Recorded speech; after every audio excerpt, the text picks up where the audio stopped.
So this is the first piece that we are doing here with A2A. We've got Roen McCullough here. Roen, good to meet you. Thank you for coming on, taking some time out. How are you doing? Good. First off, I want to thank you. Thank athletes to athletes and everything that you guys are doing.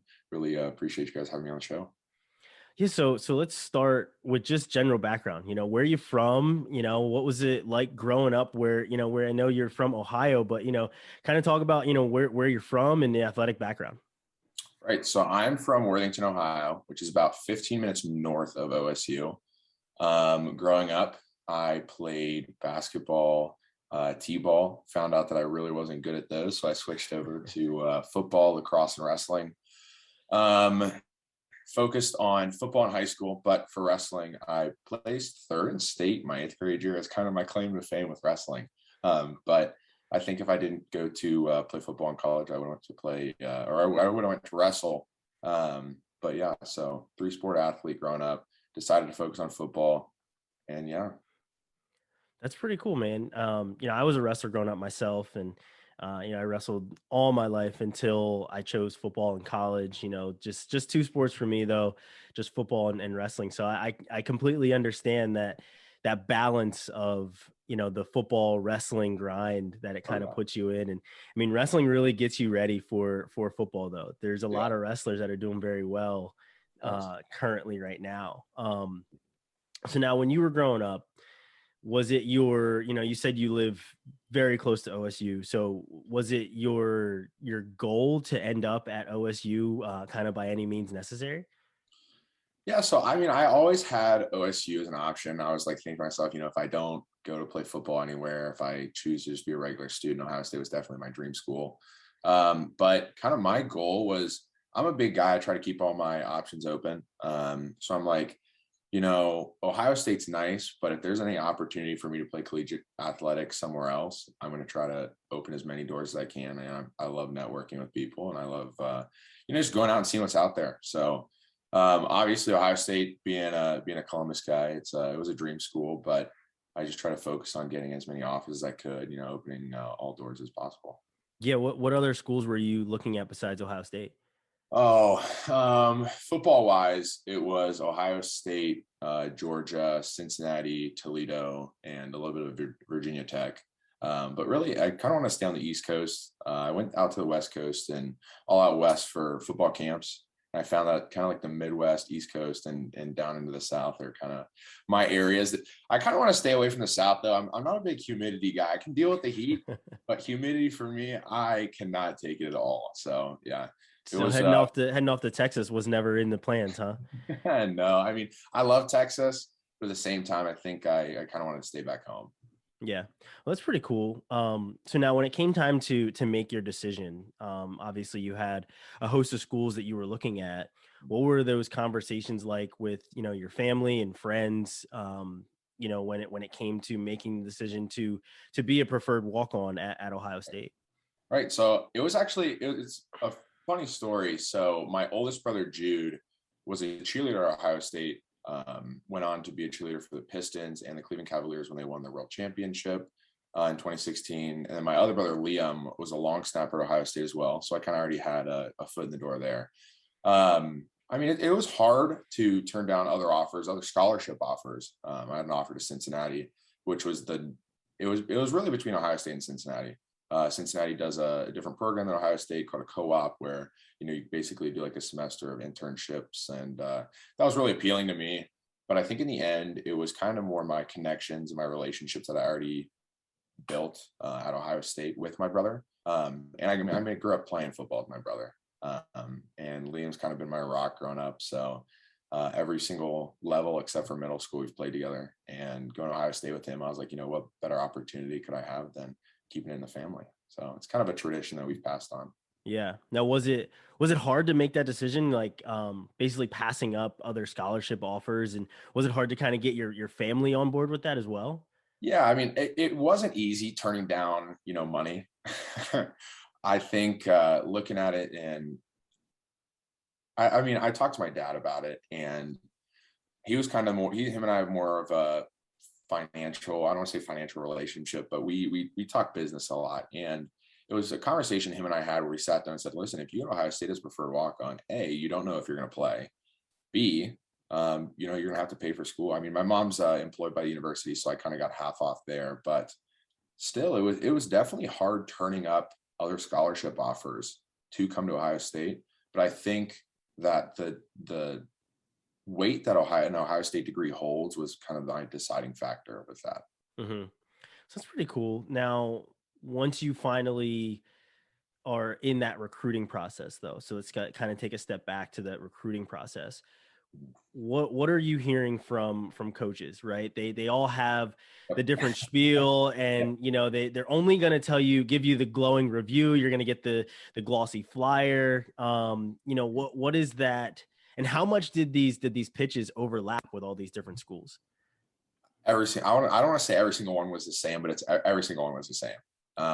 Every college coach is going to fluff you up, tell you, we only look at you, we really want you to come to our school, because they want to keep as much talent at their school as possible. So, I mean, every college coach is, Roen, we really want you, there's an opportunity for you to be put on scholarship here. If they didn't give me an offer already, we want to get you in on the field as soon as possible, stuff like that. So it was really hard to kind of discern what was truth and what was kind of the fluff of things. But being able to have an older brother that went through it already, with Ohio State, they didn't really give me the fluff because I was there for his recruiting process. And so under Coach Meyer, obviously they gave him the recruiting pitch because he was a really sought after recruit. And I saw that. But then as soon as Liam committed to Ohio State, I saw Coach Meyer's demeanor change entirely. And it was not so much more of a friend. It was I'm a coach. So it was literally, I was in Coach Meyer's office when my brother committed, and it was, he's so excited. And as soon as Liam committed, it was, all right, get down to business. Here's what we're doing, X, Y, and Z.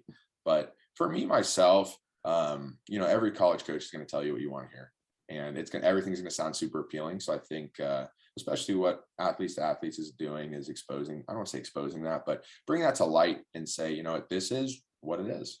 So yeah, I think a lot of colleges are similar in telling we're looking to win championships, bring on talent, but it's all pitch, it's all sales. Yeah. So what was it? What was it like for you then? Since you said you were in the room when your brother committed, they couldn't really give you the same sort of pitch. So would you feel that it was at least with Ohio State, that it was a bit more real for you? Yeah, I would say it was a bit more real because I was able to see the kind of the behind the scenes.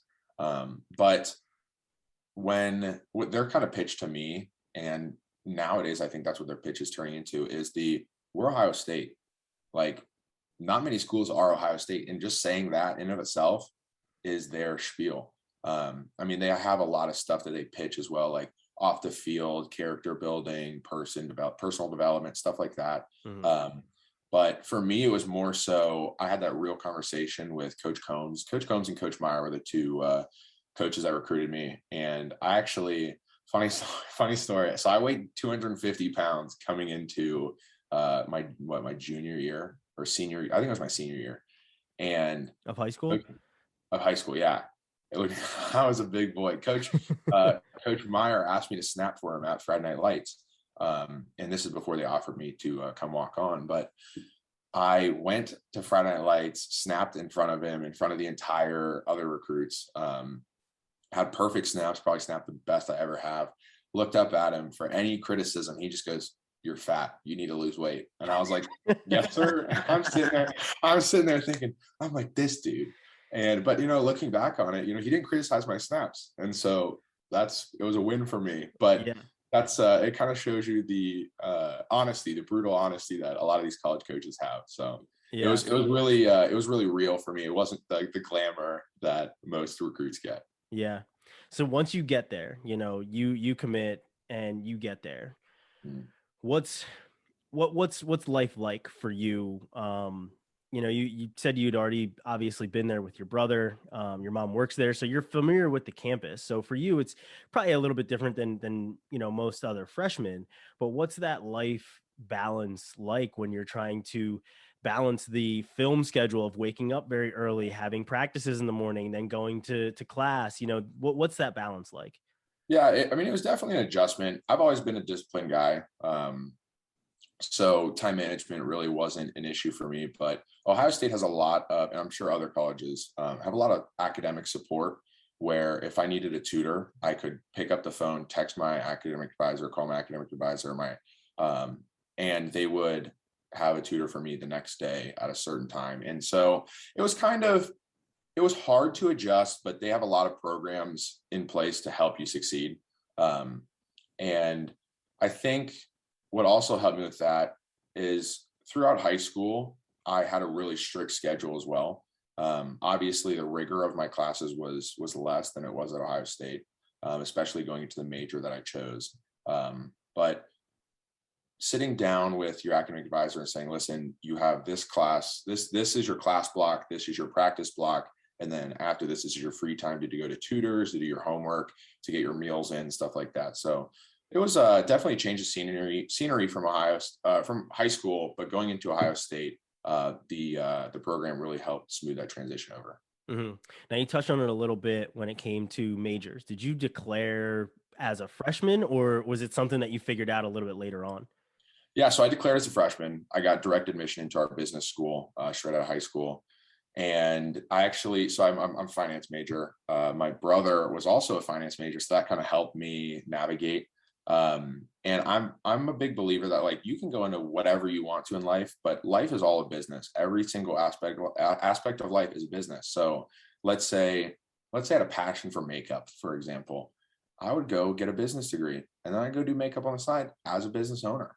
And so finance was really what drew me to that major, and just being able to understand money, make it work for me. And well, I like the stock market. I mean, everyone's different, Mhm. but I think having a business degree it holds a lot of weight in today's society. Yeah. Now, when you made your decision to declare a major as a freshman, because I know, some people don't. If you're like me, you change your major a couple of times. I before I got into media, I was a business major myself, and realized that it wasn't really for me, and thought I was an accountant, going to be an accountant, and that wasn't for me either. And ended up realizing that I should have been in journalism, right? So there's a lot of students out there who I've spoken to that the same thing happens to them. They get into a major as a 17, 18-year-old, and they realize it's not for them, and they have to change majors or drop classes or whatever else. When you get into your major, did you ever have a doubt? And when you were thinking about declaring, was there was there a thought of, this is going to set me up for life after Ohio State? Yeah, so I am a big planner. I plan my week, I plan my month, I plan my year. I'm like looking 20 steps ahead, which is a good thing and a bad thing. I came in wanting to be a finance major, uh, but my passion really is in sales. But Ohio State doesn't have a sales program, so I looked and there was like this special program that I could do, that I could basically build my own major or specialization within the business school. So about a year or two into my finance degree progression, I sat down with my advisor and I was like, I really don't like finance. It's boring. I love the stock market, but it's boring. Um, and I like people. I like talking to people. I don't want to sit behind a computer all day and just work and mindlessly. So yeah, it was something where I've debated a lot of the times changing my major, but just kind of looking ahead. I think having a finance degree, the amount of like liquidity you have in going into different areas within business, a finance degree kind of overrules all of that. Um, but yeah, it was hard. I think the average is like 2 to 3 major changes per person in their college career. Um, but going through, I definitely did think about changing my major, but I just chose to stick with it because I really didn't want. I wanted to graduate in 3.5 years. And that was a really big goal of mine. So this December. Um, but yeah, it was hard, and I stuck with it. Yeah. How much help did your brother give you? Did he tell you that it was hard? Yeah. So yeah, he did tell me it was hard. It's like learning a whole new language. He did help me a lot with understanding material, because I know professors have office hours and stuff like that, but I think in my entire career, I went to office hours maybe once or twice. Um, I'm a smart kid. But having an older brother that went through all the same classes that I did, it was really nice for him to be able to, brush me up on some topics and stuff like that. Hmm. Now, football wise, and you kind of touched on it a little bit when you talked about your conversation with your dad, and he said you don't know if you're going to play. Yep. What was the atmosphere like at practice when it came to being somebody in your position? And by that, I mean, as a preferred walk on, instead of somebody who was, the number one guy in the class that they're bringing in to be the next whoever at Ohio State. Right. And I think so. I want to preface this by I feel like nowadays the whole trend is through with recruiting. It's all like trying to get famous on social media, right? I'm not famous on social media. I'm not that kind of guy. So it's one of those things where at practice, who the top guys are. Yeah. But at Ohio State, especially, I would hope a lot of colleges do this. When you first come in, they try to humble everybody and put everybody on the same playing field. They don't care if you're a 3-star, 4-star, 5-star, or no star. They don't care if you're a long snapper, a linebacker, defensive line. They don't care who you are. If you work hard, it's a merit-based system. So if you work hard, you're going to get results and you're going to get rewarded for that. Being at practice, though, especially being a long snapper at practice, you have eyes on you at all times. Like, what is this kid doing? Is he slacking off? Is he, they could look at you. If you slack off for 1 second, and that's the only second they look at you, you have a bad reputation on the team. So it's definitely one of those things where you have to be very cognizant of your image and your reputation on the team.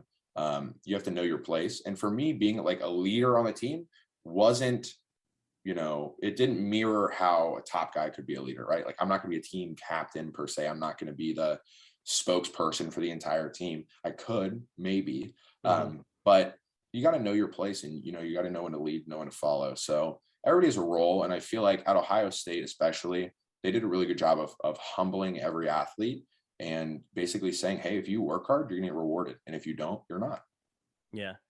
Now when you and I spoke before this, you talked about changing to a linebacker, and going through a bit of a transition.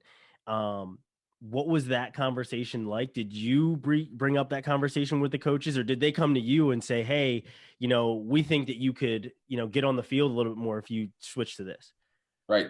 So a little backstory behind this. So Coach Washington is our linebackers coach right now at Ohio State. He also, before he went to Boston College, and I'm pretty sure he was the linebackers coach there, I think, Okay. or the defensive. I think he was the linebackers coach there. He actually came to my high school and recruited me to Boston College to play linebacker. And Okay. I told him no. I said I want to be a long snapper, but it kind of came full circle, and he came to Ohio State, and I was already here. And I always joked around about, I was like, hey, if you guys ever need like a scout team linebacker, I'd be more than happy to like go in for a couple of plays. Cause as a long snapper, sitting at practice gets boring. You can only snap. I mean, what am I going to do? Snap a couple of balls and just stand there. Yeah. But no, so I was joking around with him a lot. And then 2 days before the spring game, I had my special teams coordinator and and Coach Washington, the linebackers coach, come up to me and say, hey, how do you feel about playing in the spring game as a linebacker? And I was like, you guys are joking. Like, there's no way. And, and they said, well, here's a couple plays, here's a playbook, and learn these. And I went in and I did pretty well. And so they kind of formally changed my position to linebacker. And it was a big adjustment, obviously, with film and practices. As a long snapper, it's snap straight back or snap left and right. And that's about it. Run down the field. Linebacker, I was like, it was a whole new world. And I was rough on my football skills. I have a good football IQ, but going in and having to learn the plays all over again, it took me back to kind of my roots of high school and trying to learn defenses and offenses and stuff like that. So it was definitely a blessing, but it was hard. It was a hard overall experience, but it was really rewarding. Yeah. So you change positions and you have to basically relearn, the footwork and the plays, and there's a lot to relearn. But obviously your day-to-day has to change. What's a day in the life look like as a long snapper, and what's a day in the life look like as a linebacker?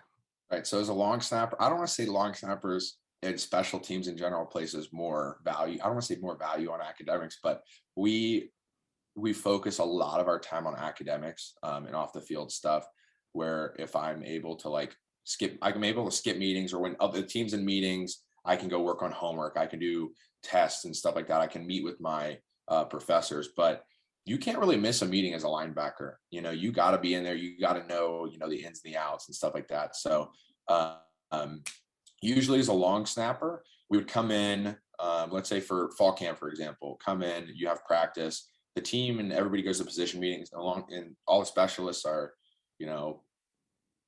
diddling around. They don't really do anything. I don't want to say they don't do anything, but they do recovery, stuff like that. And as a linebacker, it's more so, you go to practice, you come out of practice, you eat, you go to meetings, you come out, you get a break, you go back into meetings, and you don't really have time to breathe as a linebacker.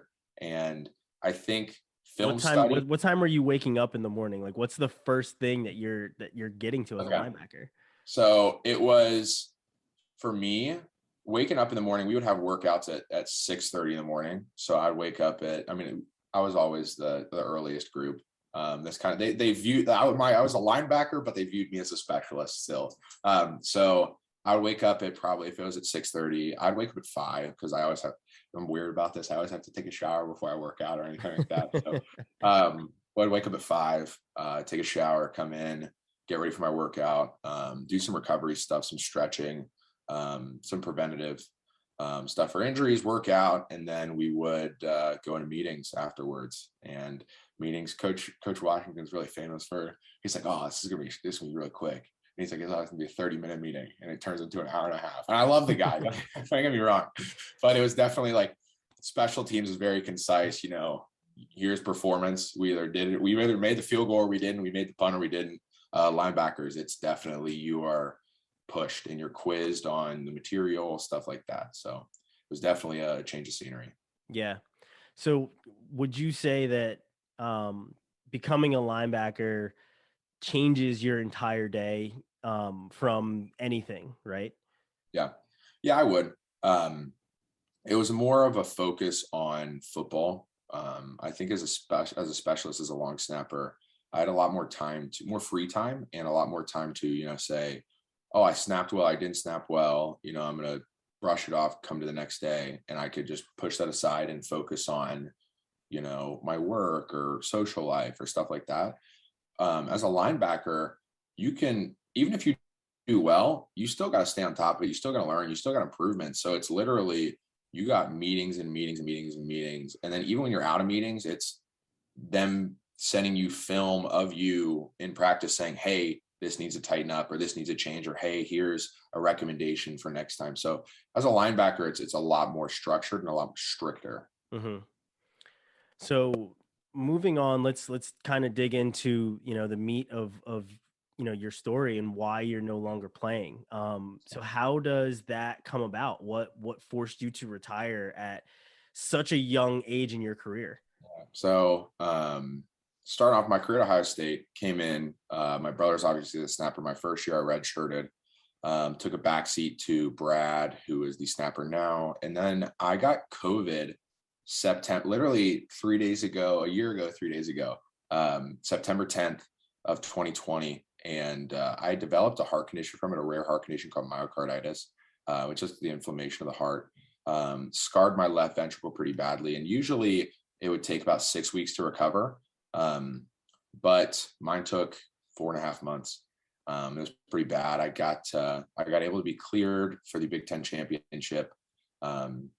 Came in there and, busted tail, and had the entire off season, worked my tail off and got my weight up. After the spring game, had all of this summer to train because I wanted to play linebacker this year. Mm-hmm. And with it being such a thin and young room, I felt like I had a decent chance at it. And I was really excited. But then being a walk-on, you gotta work, you gotta make money somehow. So I don't know if this is the smartest move, but I ended up being our head of security at a restaurant and bar in downtown Columbus, and got into a little scuffle and ended up tearing my labrum in my shoulder pretty badly. Dislocated my shoulder. I didn't want it to happen, but everything happens for a reason. It is what it is. But it set me back. And then I was faced with probably the hardest situation in my life, where I graduate in December. I'm a senior. I have job offers lined up in January. So it's, do I want to get the surgery now and be done playing football and not have to worry about surgery, recovery, and rehab when I'm starting my career and with life after football?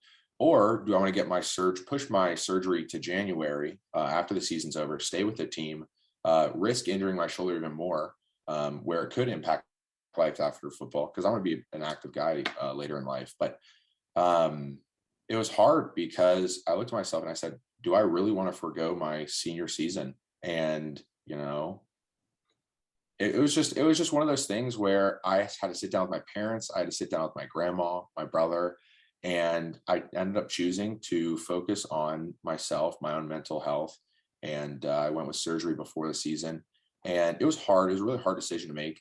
But I've had nothing but support from my friends and family.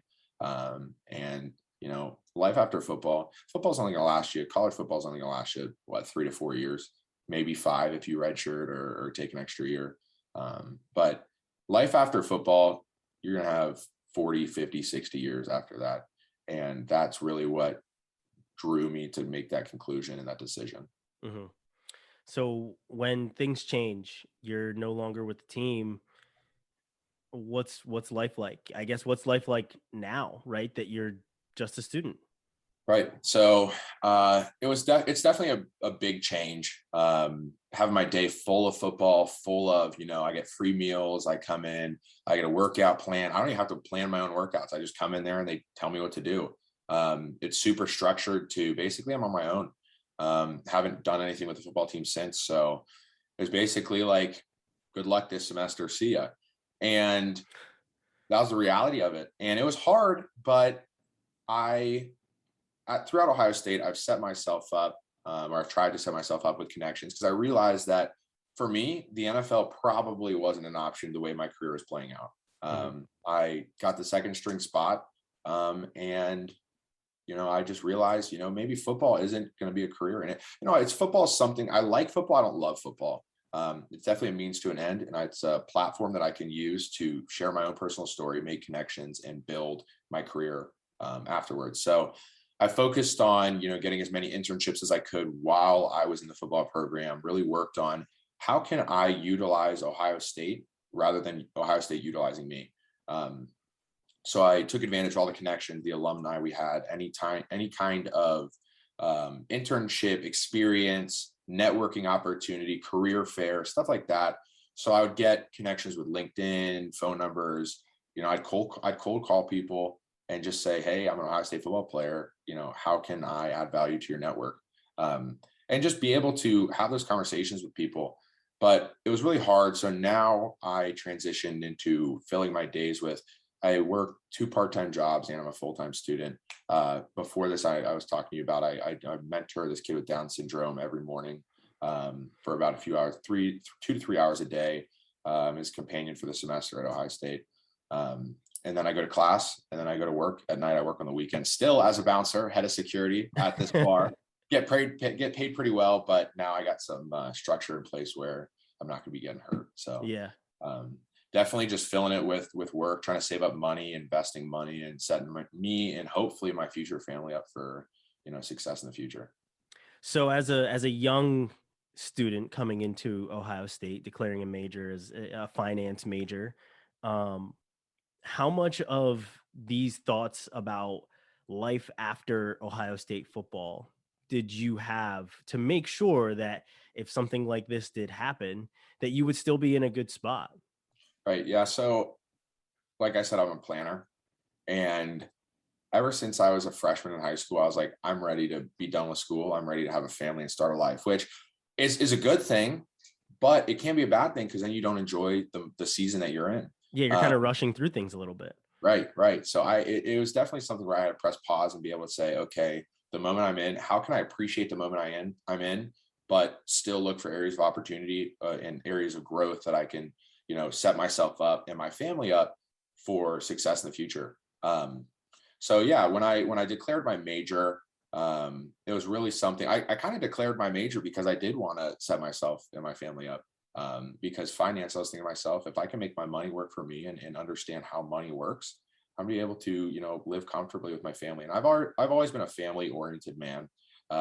really just focusing on that. So coming into Ohio State and my time at Ohio State, my priority really has been on how do I set myself up for life after football? How can I develop myself as a future husband, as a future father, to be successful, a future business owner, stuff like that. And so I did utilize a lot of Ohio State's resources in doing so. And I think I don't want to say I've been successful in doing it because there's always room to improve, but so far I like the way it's turning out. Yeah. So how many of those conversations did you have with, your friends? Because I can remember being somebody your age. I wasn't thinking about life after football. I mean, I played Division III football. So, for me, the NFL is an even further, goal than most kids like you who are going Division I.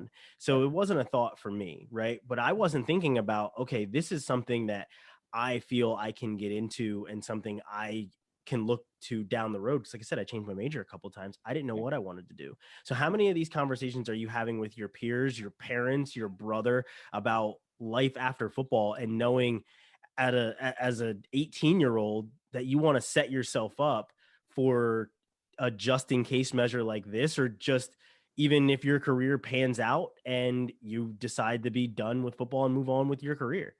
Yeah, so I think there's two things to this. I think my family and then my teammates. So first off, family. My dad, I had this conversation with him a lot. He came from a really poor background. He lived in Northeast Ohio, had to support him and his family.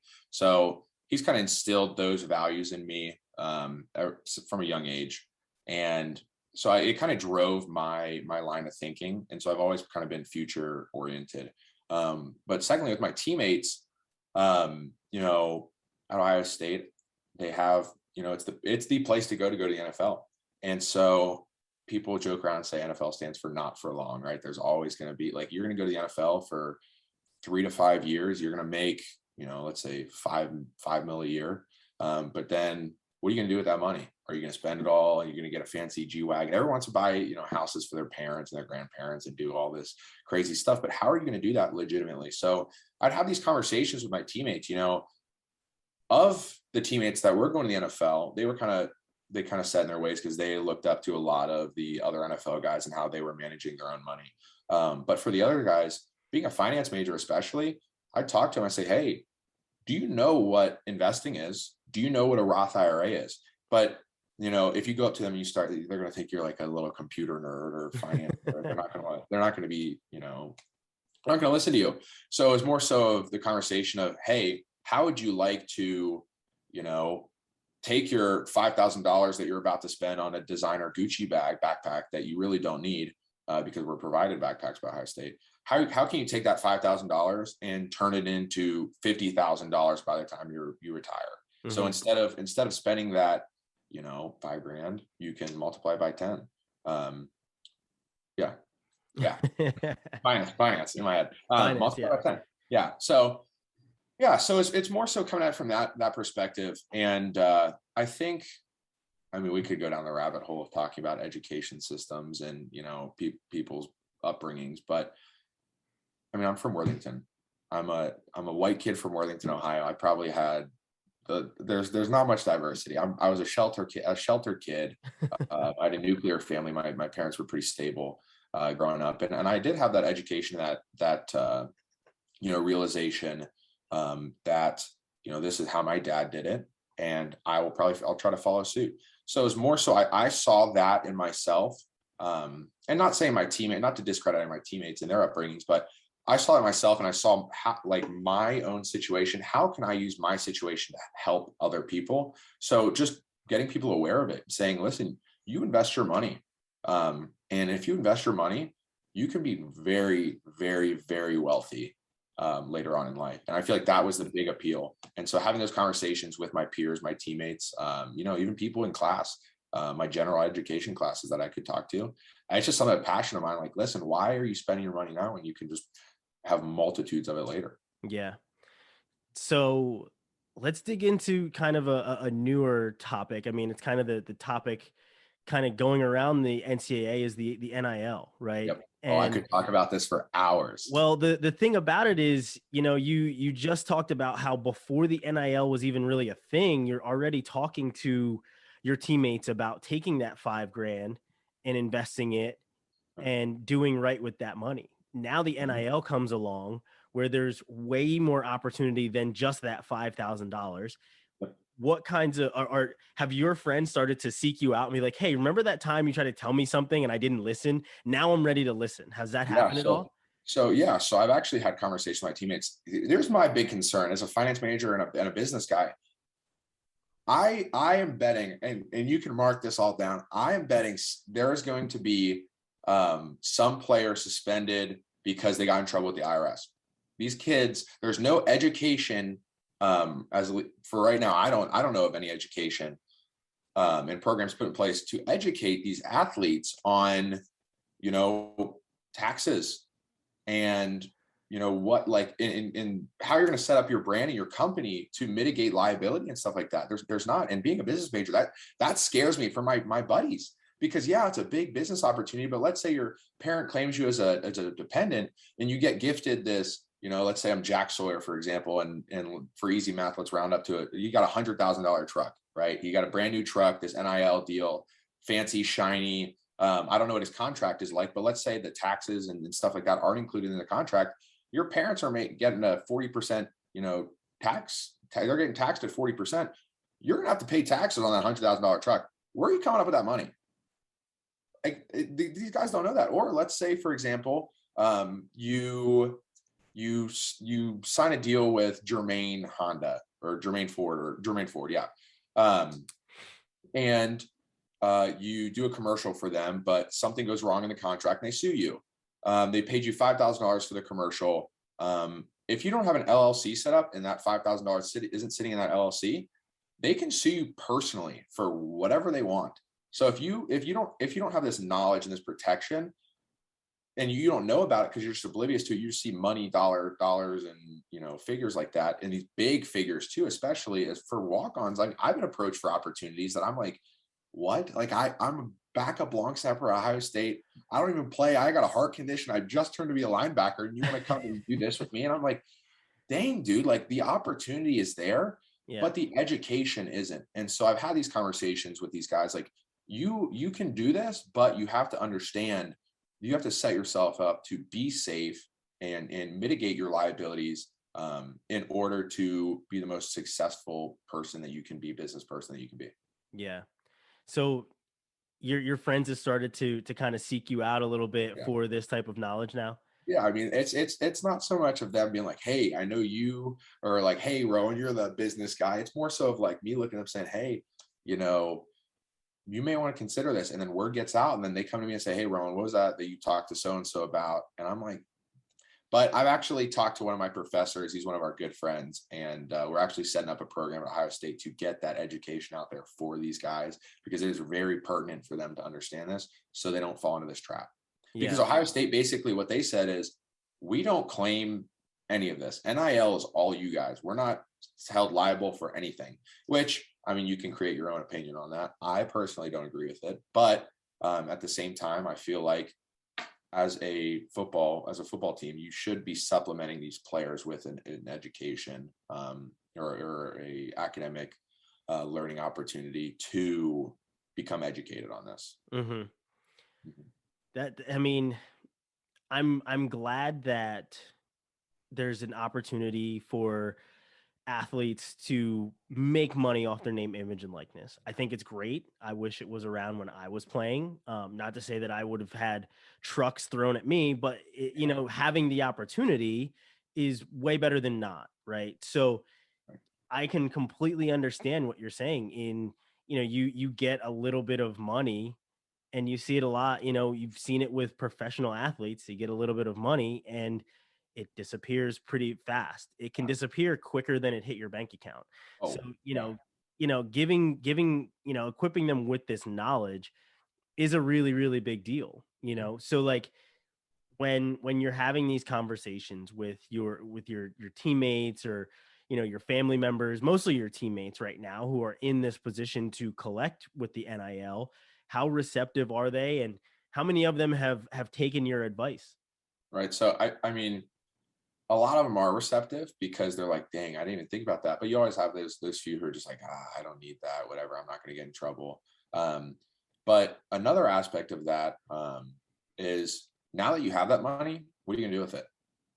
So I've talked to a lot of some of these top guys on our team of you just need to get a financial advisor. Yeah. As I think everybody, that's the biggest mistake everybody mistakes or does is when they come out of college, they're like, oh, I have all this money, I'm making all this money, and they don't do anything with it. And you know, you got the law of compounding interest, right? Like you need to invest that early and often. So I talk to these guys and say, listen, you got this money now, you got all this stream of income coming in. Get a not so much a financial advisor, but a wealth manager. Have somebody who will look after your money and say, listen, here's how we can make more money while mitigating all of these issues.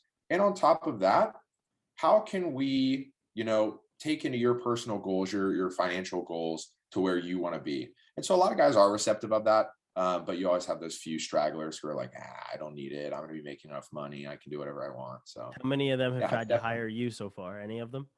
uh, see, I want to go into sales, so I'm not going to be a financial advisor, but I got a connection. So if anybody's listening, they want a financial advisor, come to me and I can help set you up. But yeah, no, Yeah. I wish they could pay. I should start charging for these conversations I have with these guys.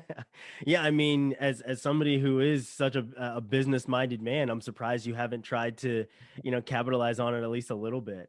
It's friends and family. Friends and Yeah. family. They get the free discount. Yeah. Now, when you talked about having a family at some point, Right. what type of advice are you eager to pass on to your kids, or your nieces, nephews, friends? What type of advice would you pass on to them when it comes to having that sort of plan outside of athletics and not putting all the eggs in one basket, even if you are that five-star recruit that has everyone, wondering where you're going and what's going to happen? Right. I think, yeah, I think I could sum it up into one word, and I would say relationships. Life's all about relationships. Whether it doesn't matter what business you're in, what you do with your life.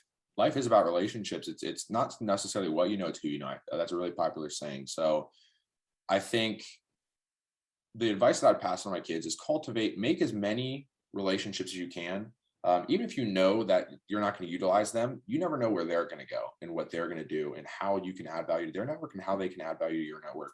I think cultivating relationships and being intentional in those relationships, not just, getting to know somebody and checking up on them every once in a while just to check up on them, being able to, know their name, know their story, and be able to work together. I feel like building relationships and just increasing the breadth of your network is the number one thing that you can do at such a young age, where it's only going to expand and expand and expand. And they can, let's say you want to go into another career. They could help you with that. Or let's say, they need help with something and you can do that. So I think relationships, networking, and just going out there and cultivating and being intentional with that. It's pretty good. That's pretty good. So what's next for you? I don't know. That's what I'm thinking myself. I have to sit back and I think about that every day. I think right now, it's just basically focusing on graduating in December, focusing on making a ton of money right now, as much money as I can, and investing it all.